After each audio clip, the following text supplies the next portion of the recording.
안녕하세요. 부자오빠입니다. 구독자님들께서 저한테 가장 많이 질문하시는 것 중에 하나가 삼성전자 지금 사야 되나요? 지금이 고점인가요? 이런 질문들을 정말 많이 하십니다. 제가 확실히 말씀드릴게요. 그건 저도 모르고요. 며느리도 모르고요. 워런 버핏도 모를 겁니다. 실제로 워런 버핏도 이렇게 얘기를 했습니다. 우량한 주식이라면 장기적으로는 분명히 우상향할 것이다. 하지만 단기적으로는 나도 모르겠다. 이렇게 솔직하게 얘기한 영상을 제가 본 적이 있습니다. 솔직히 워렌 버핏 정도의 명성이면 무슨 말을 해도 사람들이 다 믿을 겁니다. 그럼에도 불구하고 모른다고 솔직하게 얘기를 하시더라고요. 역시 괜히 워런 버핏이 아니구나. 그때 그런 생각을 했습니다. 제가 장담하건대 지구상에 사는 인간들 중에서 단기적인 주가의 흐름을 맞출 수 있는 사람은 단 한 명도 없습니다. 만약에 맞춘다면 그것은 운이라고 봐야 됩니다. 정말로 미래의 주가를 맞출 능력이 있다면 그 사람은 주식을 할 게 아니라 로또를 해야 됩니다. 하지만 제가 장기적으로는 제 나름대로 생각하는 그런 예상치가 있습니다. 7만원 분명히 돌파할 거고요. 10만원, 30만원 언젠가는 저는 갈 거라고 그렇게 믿고 있습니다. 하지만 이것도 저의 개인적인 예상일 뿐이지 제가 이것을 보증할 수는 없습니다. 그리고 적금을 깨고 주식을 사야 될까요? 이렇게 질문하시는 분도 계셨는데 그건 제가 대답을 해드릴 수가 없습니다.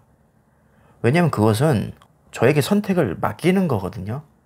제 개인적인 생각을 말씀드릴 수는 있습니다. 저는 지금 정기 예금, 정기 적금 단 한 푼도 들어가 있지 않습니다. 왜냐하면 물가 상승률도 못 따라가거든요. 무조건 손해라고 봅니다. 저는 제 피 같은 돈을 그렇게 썩히고 싶지가 않습니다. 그래서 저는 제 여윳돈의 100% 전부를 주식에 지금 투자하고 있습니다. 저는 지금 제 얘기를 하고 있는 겁니다. 여러분들한테 무조건 예금 빼서 주식하세요. 절대 이 얘기가 아닙니다. 장단점을 잘 생각을 해보시고 본인의 성향에 맞게 결정하시면 됩니다. 정기 예금과 정기 적금, 이런 것들은 원금 보장이 되는 대신에 이율이 거의 없죠. 반면에 주식은 정말 짧은 기간에 운이 좋으면 뭐 2배, 3배도 벌 수 있습니다. 하지만 원금 보장이 되지 않고요. 리스크가 매우 큽니다. 너무나도 당연한 얘기겠지만 내가 많은 것을 얻기 위해서는 그만큼의 리스크를 감수하고 베팅을 해야 됩니다. 저도 사람이기 때문에 당연히 부담이 됩니다. 왜냐하면 저도 원금 손실이 나면 굉장히 뼈 아프거든요. 그럼에도 불구하고 제가 주식을 하는 이유는 안전빵으로 부자가 될 수 없는 것보다는 위험하더라도 부자가 될 수 있는 확률이 조금이라도 더 높은 그런 주식이 낫다고 저는 판단을 한 겁니다. 그래서 많은 사람들이 주식을 도박이라고 하잖아요. 주식하다가 망한 사람이 얼마나 많은데 그 위험한 주식을 하려고 하냐. 자, 그렇게 생각하시는 분들은 안 하면 됩니다. 사람마다 다 생각이 다르기 때문에 그 상대성을 인정하고 자신의 성향에 맞게 투자를 하는 게 가장 좋은 것 같습니다. 확실히 제 성향은 주식이 체질에 맞습니다. 그래서 정기 적금과 정기 예금 그리고 주식 중에서 뭐가 더 좋은지는 정답이 없는 겁니다. 개인의 성향에 따라 선택을 하시면 되겠습니다. 제 영상을 봐오신 분들은 아시겠지만 저는 초우량주 장기 투자자입니다. 그래서 저한테 주식은 그렇게 위험하다는 인식이 없습니다.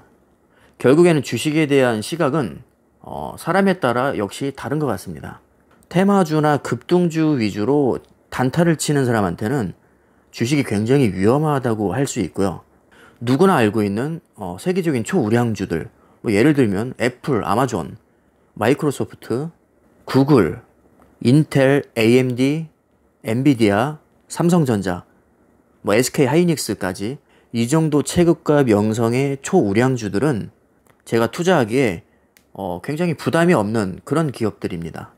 일단은 초우량주들은 어느 정도 하락이 와도 언젠가는 다시 회복하고 우상향할 거라는 그런 믿음을 주죠. 반면에 테마주나 급등주 또는 소형주 같은 경우들은 등락폭이 너무 커서 상한가 쳤다 하한가 쳤다 굉장히 롤러코스터를 타는 듯한 그런 느낌을 주죠. 그래서 그것은 저의 성격과는 맞지 않더라고요. 저는 무조건 초우량주 장기 투자를 추구합니다. 그래서 결론적으로 결국 모든 것은 그 사람의 성향이 결정하는 게 맞는 것 같습니다. 뭐 예금을 할 거냐, 주식을 할 거냐, 거기에서도 사람에 따라 다르지만 같은 주식을 해도 저처럼 초우량주 장기 투자를 하는 사람과 급등주 위주로 모험을 즐기는 사람이 분명히 있다는 거죠. 뭐가 맞고 뭐가 틀리는지는 제가 굳이 언급하지 않겠습니다. 본인 돈으로 본인이 하겠다는데 제가 뭐 평가하고 싶지는 않습니다. 초우량주 장기 투자자가 무조건 뭐 최고냐? 아니요, 저는 그렇게 생각하지 않습니다. 아직까지 주식에 대한 확실한 갈피를 못 잡으신 분들은 여러 가지를 해보시는 것도 하나의 방법이 될 수 있습니다. 일단 ETF도 꽤 괜찮습니다. ETF에도 국내 ETF가 있고 해외 ETF가 있죠. 골고루 해보시는 거 나쁘지 않습니다. 두 개 다 해보세요. 그리고 국내 주식과 해외 주식이 있죠. 사실 해외 주식하면 대부분 미국 주식을 보통 얘기하죠. 국내 주식 중에 잘 나가는 거 골고루 한번 사보시고 또 미국 주식 중에도 잘 나가는 거 몇 개 사보시면 확실히 느낌이 오실 겁니다. 분명히 본인한테 맞는 그런 옷이 있습니다. 제가 이것저것 다 해본 결과 확실히 저는 ETF보다는 개별 종목이 제 체질에 맞습니다. 저는 궁금한 게 있으면 그냥 한 주, 두 주 이렇게도 사는 편입니다. 자, 물론 신중하게 고민할 필요도 있지만 때로는 그냥 실전으로 부딪혀보는 것도 저는 나쁘지 않다고 생각합니다.